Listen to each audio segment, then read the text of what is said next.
नमस्कार बच्चों, मैं मोहम्मद अब्दुल समी, स्कूल असिस्टेंट हिंदी द्वितीय भाषा कक्षा 7वीं के वीडियो पाठ में आप सभी का स्वागत है। बच्चों, हमारा तीसरा पाठ है हिंदी दिवस। हिंदी दिवस एक संवाद है, तो चलिए आज हम हिंदी दिवस संवाद पाठ देखते हैं। सबसे पहले बच्चों, संवाद किसे कहते हैं? दो या दो से अधिक व्यक्तियों के बीच हुए वार्तालाप या संभाषण को संवाद कहते हैं। दूसरे शब्दों में, दो व्यक्तियों की बातचीत को वार्तालाप अथवा संभाषण अथवा संवाद कहते हैं। संवाद का सामान्य अर्थ बातचीत है। इसमें दो या दो से अधिक व्यक्ति भाग लेते हैं। तो चलिए बच्चों आगे बढ़ते हैं। बच्चों, इस चित्र को ध्यान से देखो। हाँ, तो बच्चों चित्र देखकर बताओ, इस चित्र में क्या क्या दिखाई दे रहा है? हाँ, इस चित्र में एक आदमी मंच पर खड़ा है, कुछ आदमी मंच पर बैठे हैं, मंच के सामने बच्चे बैठे हैं, एक लड़का दूसरे लड़के से कुछ पूछ रहा है। हिंदी दिवस का बैनर लगा हुआ है ना बच्चों? बच्चों, बाईं ओर देख रहा लड़का किसके बारे में पूछ रहा होगा?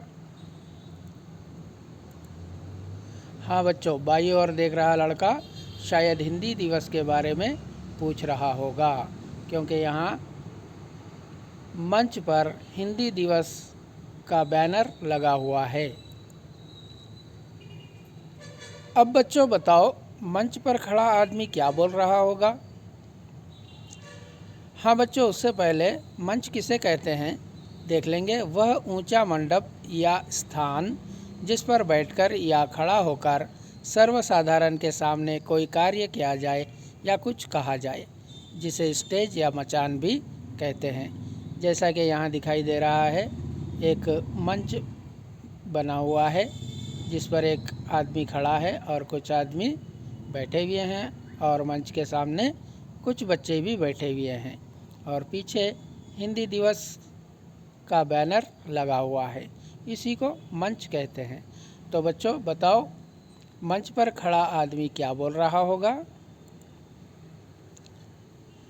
हाँ बच्चों, मंच पर खड़ा आदमी हिंदी दिवस के बारे में बोल रहा होगा, क्योंकि यहाँ मंच पर हिंदी दिवस का बैनर दिखाई दे रहा है।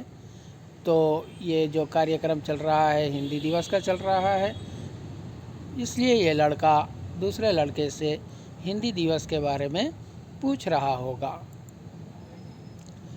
हाँ तो बच्चों, हिंदी दिवस पाठ में भी हिंदी दिवस के बारे में रोज़ी और सरिता बात करते हैं। तो चलिए रोज़ी और सरिता की बातों से हम भी हिंदी दिवस के बारे में जानकारी प्राप्त करते हैं। तो चलिए देखते हैं हिंदी दिवस पाठ। बच्चों, सरिता और रोज़ी दोनों सहेलियां हैं। सहेलियां का अर्थ होता है मित्र, साथी या सखा। तो सरिता और रोज़ी दोनों सहेलियां हैं। रास्ते में मिलती हैं। रास्ता का अर्थ होता है मार्ग, पथ या राह। तो सरिता और रोज़ी रास्ते में मिलती हैं। बातचीत करती हुई चलती है। बातचीत का अर्थ है वार्तालाप, संवाद, आपस में बात करने या बोलने की क्रिया। तो बच्चों, रोज़ी और सरिता रास्ते में मिलती हैं, दोनों सहेलियां हैं और साथ साथ बात करती हुई चलती हैं। रोज़ी कह रही है, क्या बात है सरिता, तुम आज बड़ी खुश हो, कहाँ से आ रही हो? बड़ी खुश का अर्थ है बहुत खुश। रोज़ी सरिता से पूछ रही है, क्या बात है सरिता, तुम आज बहुत खुश दिखाई दे रही हो, कहाँ से आ रही हो? सरिता, अपने विद्यालय से। कल एक विशेष कार्यक्रम है, उसी की तैयारी चल रही है। विद्यालय का अर्थ है पाठशाला या स्कूल। विशेष कार्यक्रम का अर्थ है ख़ास कार्यक्रम। तैयारी का अर्थ है कोई कार्य आरंभ करने से पहले किया जाने वाला काम या तत्परता।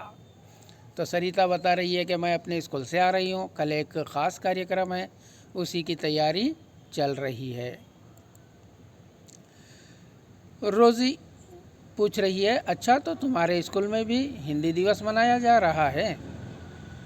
मनाना का अर्थ है धूमधाम से कोई सार्वजनिक, बड़ा, शुभ या मंगल कार्य करना।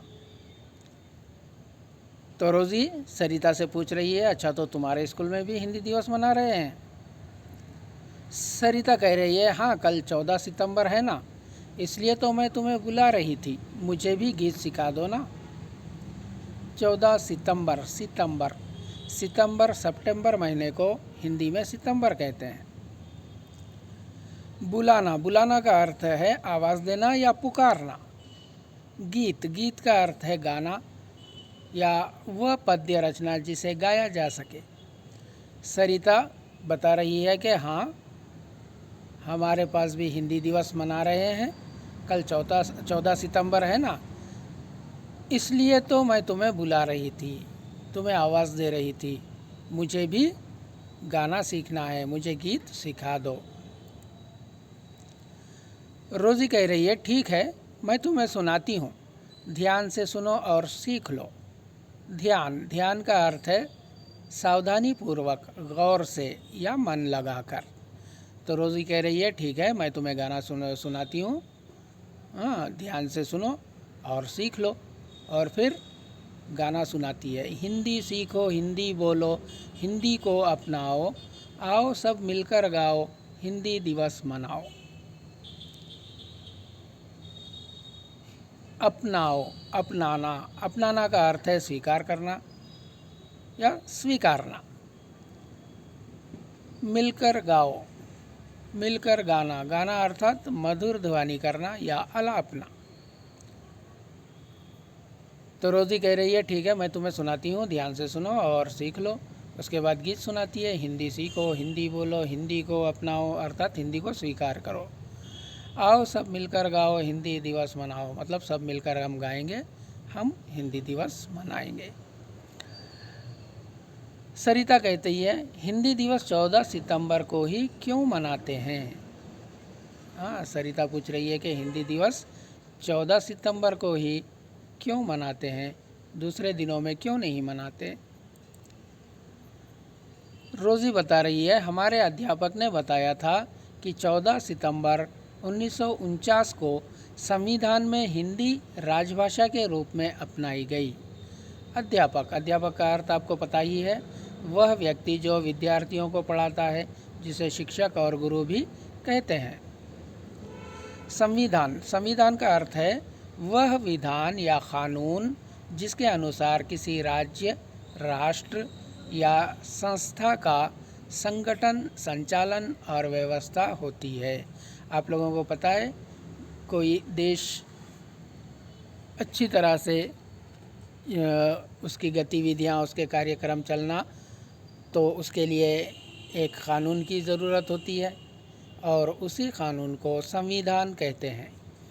राजभाषा का अर्थ है किसी राज्य, देश आदि में प्रचलित वह भाषा जिसका व्यवहार सभी सरकारी कार्यों तथा न्यायालयों आदि में होता है, उसे राजभाषा कहते हैं। जैसे कि हमारे तेलंगाना की राजभाषा तेलुगु है और साथ ही साथ हिंदी और उर्दू भी राजभाषाएं हैं।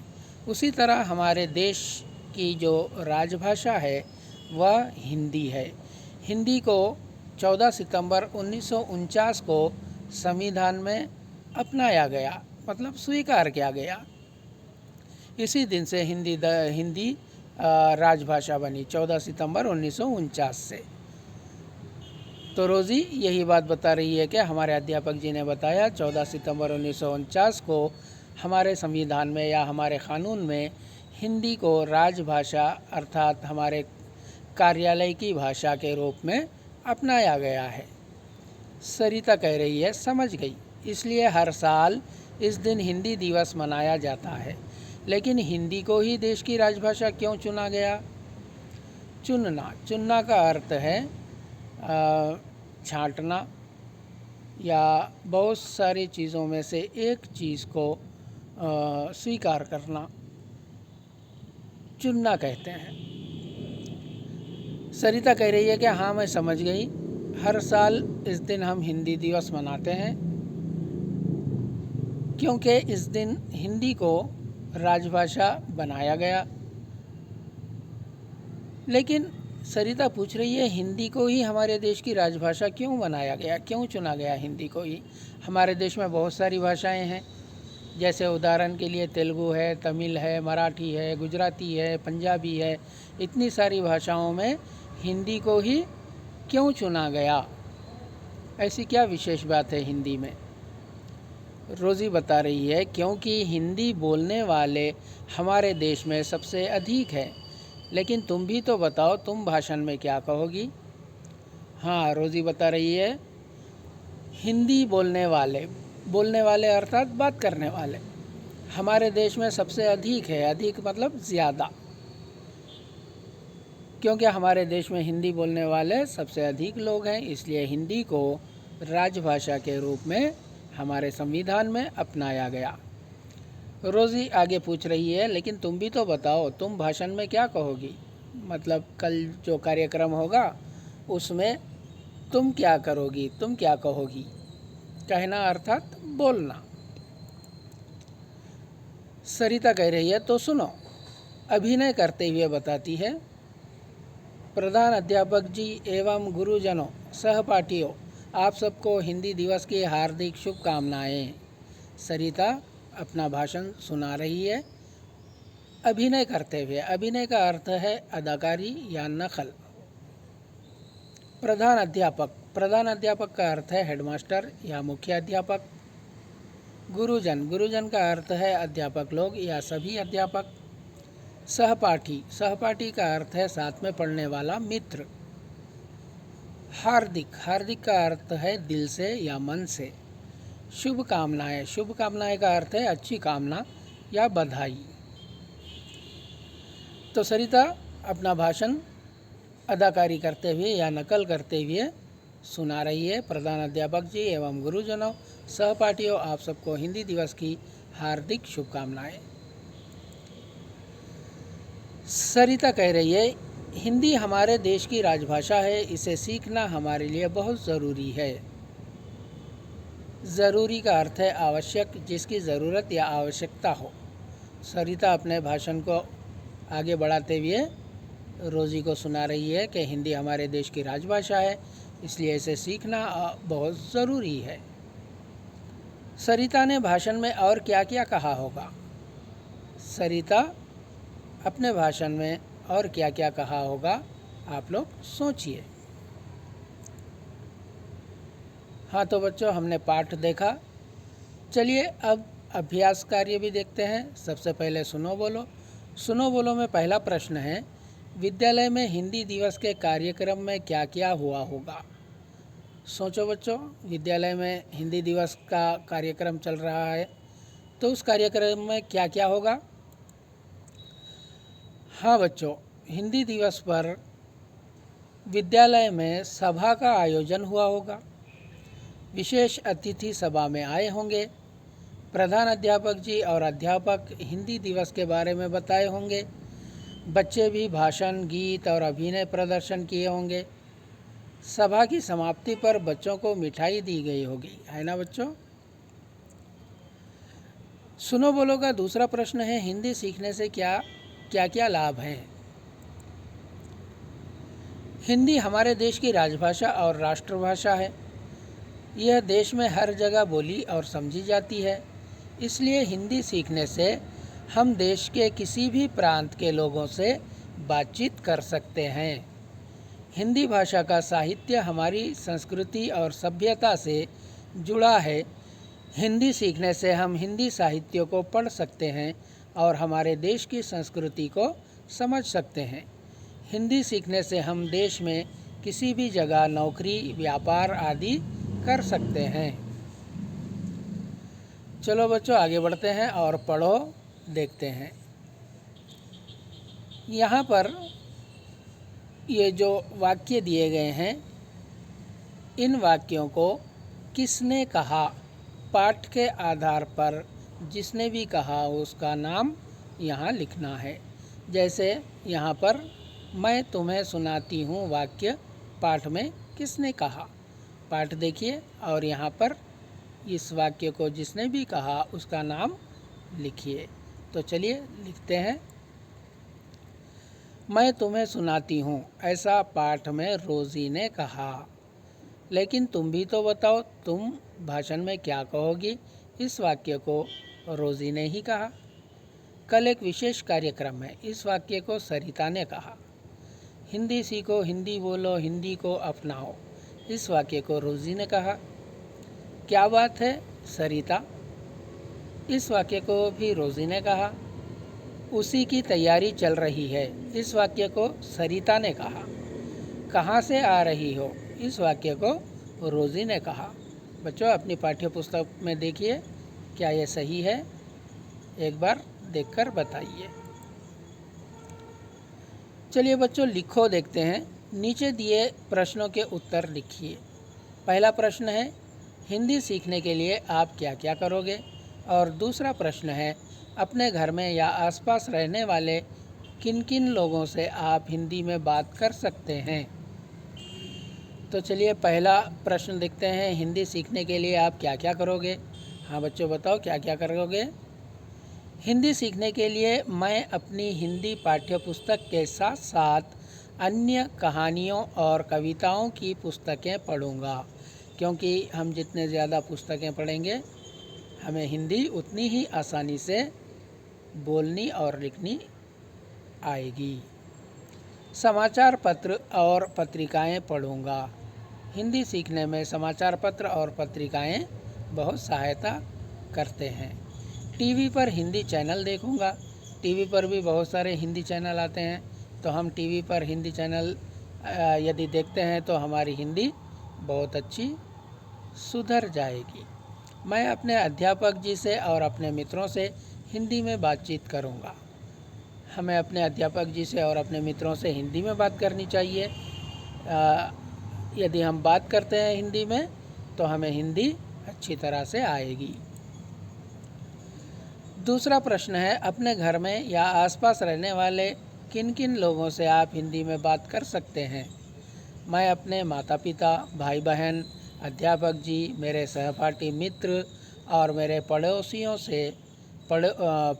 के अलावा बाज़ार में दुकानदारों, ऑटो चालक और अन्य लोगों से हिंदी में बातचीत कर सकता हूँ। चलिए बच्चों, आगे बढ़ते हैं और शब्द भंडार देखते हैं। वर्ग पहली में कुछ भाषाओं के नाम दिए गए हैं, चुनकर लिखिए।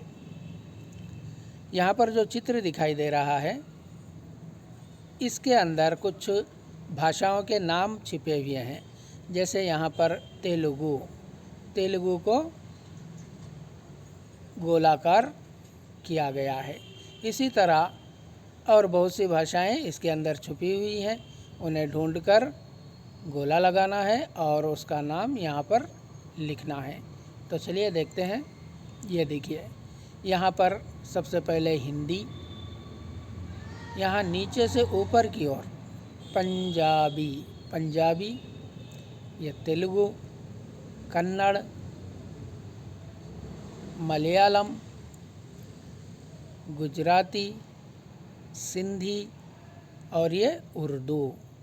तो हमने यहाँ पर हिंदी, पंजाबी, गुजराती और सिंधी यहाँ पर लिखा है। चलिए बच्चों, आगे बढ़ते हैं और देखते हैं भाषा की बात। पाठशाला में मनाए जाने वाले किन्हीं 4 कार्यक्रमों के नाम लिखिए।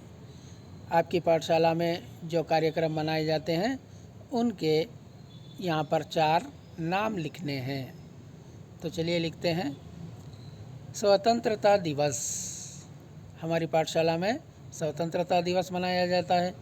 गणतंत्र दिवस मनाया जाता है, बाल दिवस मनाया जाता है, शिक्षक दिवस मनाया जाता है, गणित दिवस मनाया जाता है और हिंदी दिवस भी मनाया जाता है। चलिए बच्चों, सृजनात्मक अभिव्यक्ति देखते हैं। हिंदी का महत्व बताते हुए अपने विचार लिखिए। हिंदी का क्या महत्व है बताते हुए अपने विचार लिखना है। तो चलिए लिखते हैं। हिंदी हमारे देश की राजभाषा और राष्ट्रभाषा है। हिंदी को बोलने और समझने वाले भारत के हर प्रांत में है। यह एक सरल भाषा है। हिंदी का जन्म संस्कृत से हुआ है, इसलिए ये देश की सभी भाषाओं के निकट है। इसे सीखना बहुत ही सरल है। हिंदी भाषा सीखने से हम देश के किसी भी प्रांत के लोगों से बातचीत कर सकते हैं, देश के किसी भी भाग में नौकरी और व्यापार कर सकते हैं। इतना ही नहीं, भारत का प्राचीन साहित्य अधिकतर हिंदी में है। जिसे हम पढ़कर समझ सकते हैं।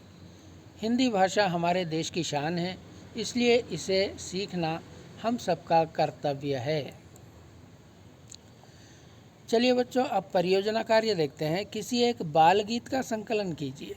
बाल गीत, कोई एक बाल गीत ढूंढकर संकलित करना है। तो चलिए एक बाल गीत देखते हैं। ये देखिए, यहाँ पर एक बाल गीत है। मैं तोता हरे रंग का हूँ दिखता, मैं तोता हरे रंग का हूँ दिखता, चोंच मेरी लाल रंग की मिठू मिठू मैं करता, चोंच मेरी लाल रंग की मिठू मिठू मैं करता, मिठू मिठू मिठू मिठू। अच्छा है ना बच्चों बाल गीत? तो मैंने परियोजना कार्य के लिए ये बाल गीत संकलित की है। तो बच्चों, पाठ कैसा लगा?